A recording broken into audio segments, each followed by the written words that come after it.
The Q101 Morning Crew. On Q101. You really can. You can do anything you set your mind to. Like go to Pepe's tomorrow and get 10 tacos for $10. Now, I can't. Yeah, I know. Kristen just texted that in. I'm losing my mind. I hope that's true. Now, we can't verify it unless Christian works over at Pepe's, but Pepe's. We probably could have Googled it, but we didn't. Let me see here.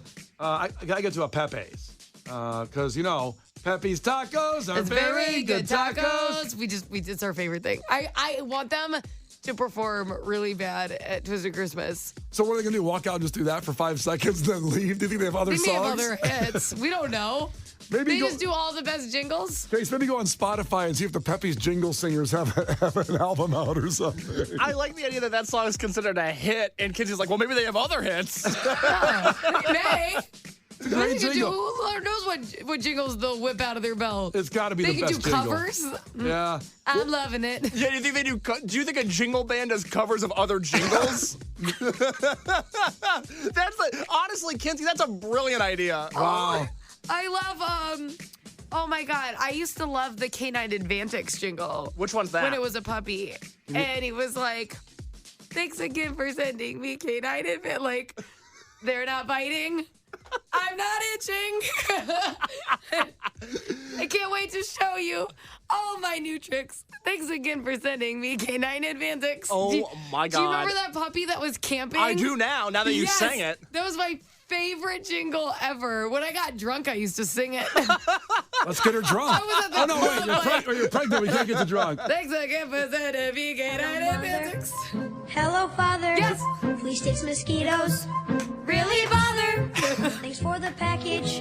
That's why I'm writing. Canine Advantix quickly He stops all the biting. Swimming, hiking, And tent pitching. They're not biting. I'm not itching. can't wait to show you All my new tricks. Thanks again for sending me Canine Advantix. Oh, my. Antic stops fleas, ticks, and mosquitoes from biting in minutes. Oh, my God. Kenzie. That's my favorite. That's your favorite song? Oh, it's so good. Kenzie's favorite songs are jingles. Okay, I want a jingle, an all jingle band before Local H.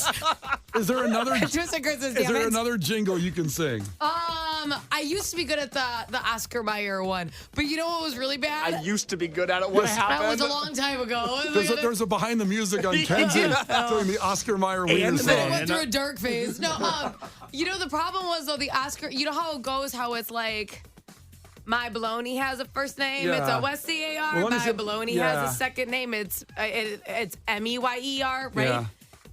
I know I eat it every day, and if you love it, then I'll say, like that song. Okay. So that one, I was really young when I first heard it, and that's how I thought you spelled baloney. Oh, But they're spelling Oscar Mayer. that's right. So Wow. like, if I was writing down the word baloney, I wrote Oscar Mayer. I thought he's like the kid got canceled or something like that. He grew up in It's the dark truth behind the Oscar Mayer commercial. That one uses slang though. I like that one. My baloney has a first name. It's O-S-C-A-R-A. My baloney has a first name. It's O-S-C-A-R. Say what? baloney has a second name. It's M-E-Y-E-R. Okay. I love to eat it every day. And if you ask me Then why, I'll say, 'cause Oscar Mayer has The way with B-O-L-O-G-N-A. Like, who did it job. first? This kid or Gwen Stefani? We don't know. I don't know. We don't know. I thought maybe Kenzie had a problem. Like that kid stormed the Capitol now as an adult. Oh, can you imagine? Oh, my God. So he's been canceled. I don't know. I don't support anything this kid has done in his life. I'm not sure.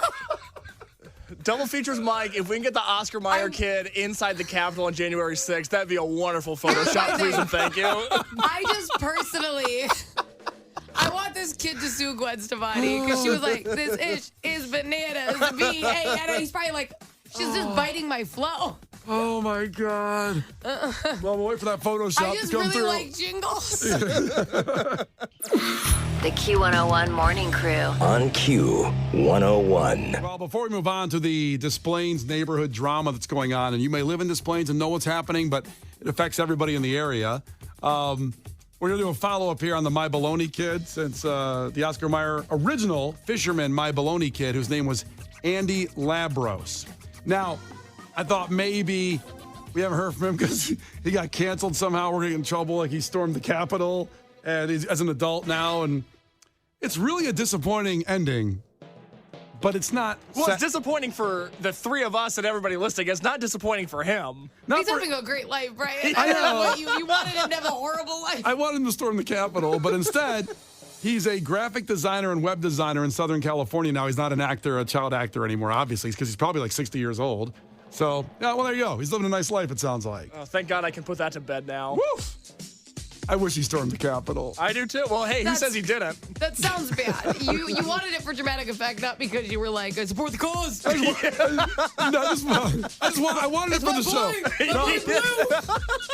Yo, man. OSCAR, baby. I remember you. No. So let's go. All right, there we go. Now some neighborhood drama going on in Des Plaines. And again, you might be aware of this, but this made the news over the weekend. I was following it, and no idea this goes on. So just north of O'Hare is the suburb of Des Plaines, 60,000 residents in Des Plaines. And if you live there, you know this. You're one of them. However, what's been happening there is because they are so close to O'Hare Airport that people are driving to the neighborhoods of Des Plaines and parking their cars on the streets in front of people's homes, and then getting an Uber to O'Hare that's going to be really cheap because it's so close, and then going to the airport to avoid the parking fees at O'Hare, which can be pretty damn high. But I tried to crunch those numbers. I don't know. I haven't parked at O'Hare. I take the Blue Line. I haven't parked at O'Hare. Ubers are so expensive from to and from the airport. It can be $100. It can be $100 easily from O'Hare sometimes if it's a surge time.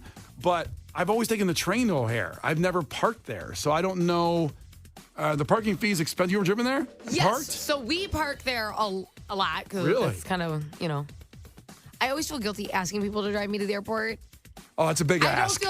I don't feel guilty asking my husband and vice versa. You feel guilty asking your husband to take you to the airport? No, I definitely don't. I'm like, get your ass up. Yeah, wake up, bitch. But obviously 90% plus we're traveling together, right? So I don't feel comfortable asking anybody else. An airport run is a huge ask. It's a big one. Yeah. It is a big one. And then also you're going on vacation and they're not. I just feel like there's a negative undertone. So anyways, one of the little things is that we always go to park in I think it's the economy lot is what it's called. But that's the one where you tram. It's the airport parking, but you take that little tram in, and it's cheaper. It's $16.99 a day versus the airport parking, which is $40 a day. God, is that high now? So, okay, right. It's really, really crazy to park at the airport. However, and I shouldn't even share this because it's going to ruin it. Oh, no. But if you show up to the economy lot and it's full, which it is all the time, they give you a voucher to park at the airport for the same price. What? And I love it. So then you can park right at the airport, at O'Hare, no tram, no nothing. You walk in, with your little bag, and it's $16.99 on the way out. You scan the thing. That is an amazing piece of information. So we always pull up. We're like, please be full, please be full, please be full. We get so mad when it's not full. Well, that's the rub. What do you do then? Do you back up and turn around? No, you just park at economy because it's $16.99. Yeah. So it's whatever, and you got to tram in. It's not that big of a deal. Right. What if you're running late though? You can't do that, right? Yeah, you gotta be early. You gotta plan accordingly. Okay. I mean, the trams don't take that long when you park and take it over. You're allotting for about another 15 minutes. So it saves you $25 a day going to that econ lot. Yes. And then almost $25 a day. Yeah, right whatever. in that zone. But it's so fire when they give you the voucher and then you're at I love that. That is the greatest victory. Kind of like my $259 from ComEd a half hour ago I was talking about. That's very it's our favorite. We love when we see the guy standing out front. We're like, oh, this bitch is full. Oh, yes, let's go.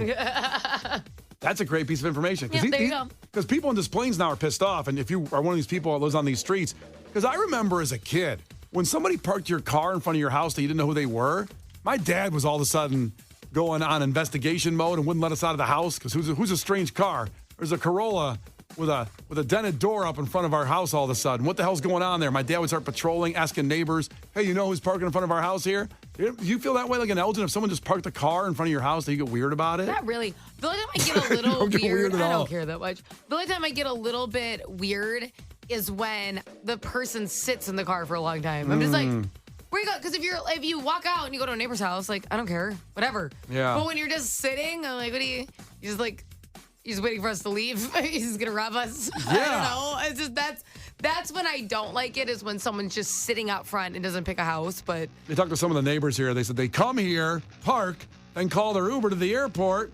What they're doing is trying to avoid the parking fee. It's not right. They're taking up a space that belongs to the neighbors.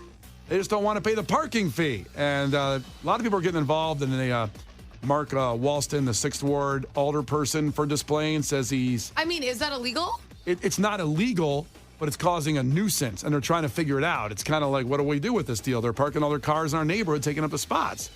Like there's a keg party going on in the neighborhood all of a sudden. Like, is someone having a party? No, it's just people going to O'Hare. And Des Plaines, they're using the system. They've hacked the system, like you did with the free parking situation. I'd be paying for the parking. I'm not in anyone's way.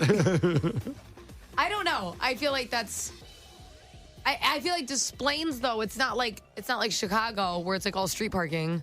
You have driveways and stuff, and garages. Well, that's what they're saying. There's like people, let's say someone's coming over your house and they want to hang out, and there's a car in front of your driveway now, or 2 cars blocking that spot, and your driveway's full or something. I don't know.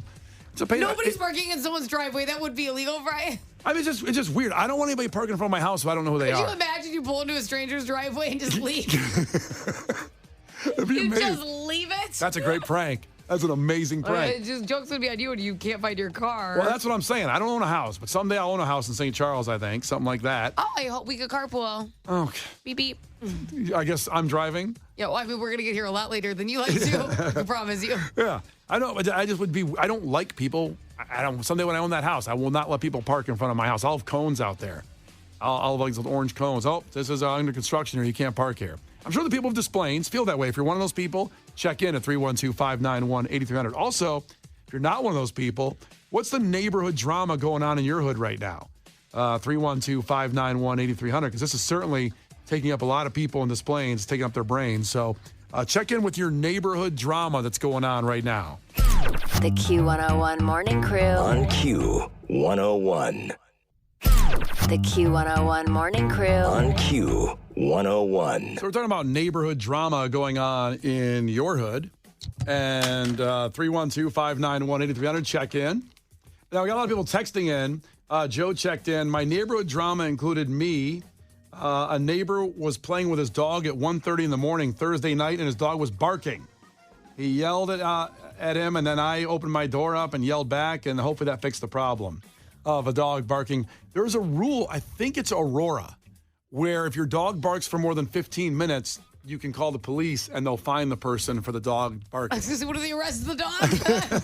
It's in handcuffs. Listen, were you the dog barking over here? I swear to God, I saw a squirrel. I swear to God. I swear to God. You don't know what I just saw, man. Oh, my God. Leave me alone. Some Go. out there. Oh, my God. You're going to wish you had me. Oh, that's hilarious. Oh, no. I don't know if you saw this text. Somebody texted in and said that they had a poly couple in their neighborhood. Oh. Now, that's somebody in an open relationship, so they'll have like boyfriends and girlfriends even though they're husband and wife. And so he said that the wife and husband lived there, and she had a boyfriend, and the visits with the boyfriend got longer and longer and longer. He ended up moving in, and then the relationship with the husband ended. Oh, dang. Could you imagine, like, this is my boyfriend. No, I still love my husband. We can have an open relationship. It's totally fine. Ending my marriage, marrying my boyfriend, and they have kids. So that's a tricky, a lot of moving parts. It doesn't sound very poly, though. Shouldn't she keep the husband and the boyfriend? Obviously, the husband, on the outs. Sometimes I think there are people who like poly relationships. Sometimes, I know poly people are going to be like annoyed with this, but I think there's people out there who think that they're interested in being in a poly relationship, but they actually just haven't found somebody who checks all their boxes. Yeah, I mean, you could make the argument that I was in a poly relationship forever until I found my wife. That's not a good... I mean, because, well, not so much recently, but maybe in my 20s when my running and gunning days around Chicago, like we'd date somebody, but I'd date somebody else. There was never a commitment, that sit-down conversation that... Well, that's just dating. It'd be like if you were in a serious relationship with somebody where you were celebrating anniversaries and things, but then still casually dating. You think the poly people were that committed to all the people in the relationship? Like, I think that once they commit to somebody, so a lot of people are like married and in poly relationships. Now, again, I think there's people who are genuinely interested in that, and I think there's also people in that world, like especially men who are like, I think that they don't realize that they're actually just not finding someone who checks boxes, and they think that they just are interested in being poly. And then that's the risk you run about keeping it open, because when they do find somebody who checks their boxes, they're like, oh, I'm not poly anymore. I guess I could be monogamous. Yeah, I guess I could do this. See you around. I'd love to talk to somebody that's poly and then see how they treat each person in the relationship. Is it very committed to everybody? Or you have one more that's kind of a number one and then a number two? I think a lot of people do have a number one because they'll be like a husband and wife or something. Yeah. But then they do have boyfriends or girlfriends, which I would assume the person that you marry then have kids with would be like more on the top of the pedestal, so to speak. But are you having a birthday party for the person that's the boyfriend or girlfriend? Probably, yeah. That sounds very nice. That sounds nice. I know. I mean, if they're your boyfriend or girlfriend, if you're saying that, then I think, you're celebrating birthdays with them and anniversaries and things like that. If anybody wants to give us a dive into their relationship, if they're in a poly relationship, you can call in at 312-591-8300 because I got questions. I like, to your point, I don't know how you start favoring somebody more and then eventually, like they just did in that neighborhood, wherever that was, pushed them out, pushed the husband out because like you couldn't keep that going with him. You got the kids with him. So why here's not? the issue, though. So here's the thing that I could see happening in like a poly relationship is that relationships, when you meet somebody, they're always like new, fun, exciting, fresh, honeymoon phase, whatever you want to call it. So if you have a husband or a wife that you have kids with and you've been with for a long time, when that hits a little more of a lull and you're out here dating, in a way, you're going to think like, oh, my spark with this person's greater. But in reality, give that 10 years and you'll hit your own little like lulls or things you have to work through. Life's not perfect. Of course, a relationship that lasts throughout your life won't be perfect either. Yeah. So I think that can happen because this now feels like it's better than your marriage. But in reality, it's just a longer relationship. And it could go bad quicker, but just because it's new and fresh in the shiny new car. Right. Who knows if that one could actually lead to marriage or whatever. You could break up in a year. I don't know. If you can make it work, go for it. We got somebody, let's see, Zach's checking in from Palos Heights, and I believe he is in a poly relationship. Zach, is that true? Not currently, but my first major relationship in high school was poly, and many of the relationships after that. So I'm pushing 40 soon. So, oh boy, lots of poly experience. Oh, yeah. So in those relationships, everybody was treated like they were special as a committed relationship with everybody, right? I mean, ideally, that's what you're looking for. You're not looking for, just keeping things open until, what Kinsey said, someone with all the ticked boxes comes around. Mm-hmm. Is that what happens with you now? Are you done with that lifestyle? Not necessarily. So what's the max for you? Like, if you are with, are you in a poly relationships with women? I never have been directly, but that first relationship in high school, there was straight women involved. I was dating a bisexual male. So, yeah. Okay, then let me ask it this way. What's your max amount of significant others? What's the number? Time? Yeah. Yeah, I mean, for me, I always want to make sure that I'm giving everyone equal amount of attention. So for me, I'd probably cap around, like a throuple or maybe go to like a couple of couples, but that would be like... You'd be maxing out. I was really hoping you were going to say like 15. That's just been like just funny. No, that's a harem. So. Yeah, it's a harem. That's a good point. Yeah, also, I mean, one relationship with one person is a hell of a lot of work. So I can't even imagine a throuple. I can't even imagine two committed relationships. You know what I mean? And I have one more question for you. Would it be equal, or is there a hierarchy when it comes to like your main holidays, like your Thanksgivings and your how do you choose who gets what? Oh, and where do you go for Thanksgiving? Whose house? Oh boy. Well, I guess that kind of depends on what families are open to how much poly being in their household. How much poly? So different strokes for different folks. There'll always be that grumpy uncle that doesn't want that happening on the Thanksgiving, probably. Well, I'm sure he's gonna be a little jealous too. He's like, I married one. Yeah, damn it! I didn't know this was part of the game plan. You could do this. he'll be pulling you aside during the football games, asking at halftime, so how'd you pull this off, man? How'd you tell your wife or your boyfriend that I wanted to make this happen, and it's all good and cool? Tell me, man. Teach me, bro. Teach me. It's not something that can be taught. Damn it. Something that has to be learned. Yeah. Zach's like, baby, I was born with it. Maybe it's Maybelline. Maybe I was born with it. There we go. Oh, man. Well, listen, man, thanks for checking in and being so honest and open while learning here on the show. Wishing you luck in all future relationships. It's Brian and Kenzie on Q101, whether they're poly or single or whatever. Just staying alone. Sometimes being alone is pretty awesome, too. It's Q101. The Q101 Morning Crew. On Q101. Brian and Kenzie on Q101. Found this clip kind of funny from The Rock, who said he understands why people got mad at him and Oprah when they asked for money for the donations to help out Hawaii, because obviously they're rich and people wanted them to donate more when it came down to the percentage. I'm not for counting other people's money, what they should do with it, but they did donate, 7 figures. However, at the same time, they're both worth in the 9 and 10 figures. So people want a little bit more money. But The Rock had a response to, which he always has a great response, to why he understands now, why people were upset. When we first launched the fund, there was some backlash. And here's what I have to say about that. There's a lot of people out there who's living paycheck to paycheck. And I get it, and I know what that's like. I've lived paycheck to paycheck. And the last thing you want to hear when you are living paycheck to paycheck is someone asking you for money, especially when the person asking you for money already has a lot of money. So I get it. I understand. I'd never launched a fund before, and lesson learned. So he shut down the fund. No, I'm kidding. He didn't do that. It's still there. I was going to say, doesn't that seem a little passive aggressive? Like, well, guys, who's not getting help next time? The Q101 Morning Crew. On Q101.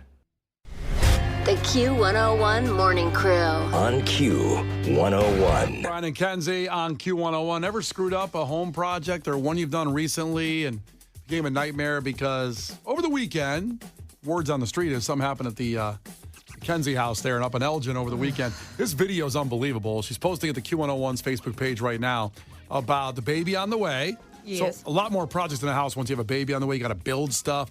I don't know who these people are that pay people to build the stuff. And they always say it's not that much. It's just pay extra for IKEA or whoever to build like it. Like an assembly cost, kind of. Yeah. But right. I like building the stuff because it makes me feel like I'm more a part of what I do. Like, people walk in, I go, I built that crib. I built a bookshelf. I did all that. And I like building things. It makes me give it a sense of accomplishment. But it's so easy to screw up all that stuff with the instructions. But I don't know. What happened to your house again? Explain what happened. Okay, so I picked out a crib. And my husband was being very sweet. He didn't even tell me he ordered it. I told him to order it, but normally he would check in, and I'm like, oh, God, he's dragging his feet. Totally, right? Well, that was really nice. He did that then. Yeah, so he ordered it and surprised me, and it showed up over the weekend, showed up super fast. And then I was like, okay, let's go build it. And he's like, no, you wait down here. I had a ton of, baby clothes and stuff to go through. We were, tackling many a project this weekend. So he goes, you do that. I'm the man. I'm going to build a crib. Then you get to see it all put together. I'm like, oh, that's so sweet. Very fair statement. Yes. He's like, you handle this. I handle divide and conquer, right? So he's like, okay, come upstairs. And I was all excited about an hour and a half later. And I walk upstairs and I'm like, oh my gosh, right on our landing, in the big hallway when you get upstairs. Oh, well, you got one of those. There sits the crib, okay? Yeah. And I'm like, it's kind of the nucleus of the upstairs. All the bedrooms are accessible after that, right? So it's a big round area. And I'm like, oh my God. But I was really surprised to see it right in the middle of the hallway because I'm like, I thought I was going to have to walk into the baby's nursery. Yeah. And I'm like, oh my God, this is beautiful. You did such a good job. And he goes, yep. He goes, all right. I wanted to take a video of your reaction because you're so excited. He goes, now I have to take the entire thing apart because I can't get it in the door. Oh, no. He built it outside the nursery. And I go, why did you build it out here? Because our nursery is really empty right now. It's not full of toys and things. It's essentially an open room. There's nothing in there. I go, I don't understand.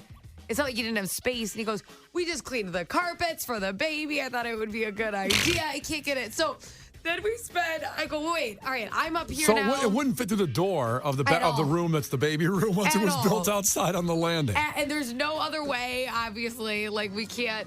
This is top floor. We can't get it through a window or anything. We got nothing. Okay. So I'm like, well, I bet we could wiggle it. And the issue is there's a banister. If there wasn't a banister there, we could have angled it a lot more. But there's a metal banister that could destroy the crib. So I'm like, now that I'm here, I can ease the feet through the banister on this side so you don't ruin the crib because you're trying to do it alone. And we can get it at more of an angle. And we did that, and it was close, except for that damn door. You didn't ding it, did you? Put a little scratch in the thing? No, it was okay. I was being very, very careful.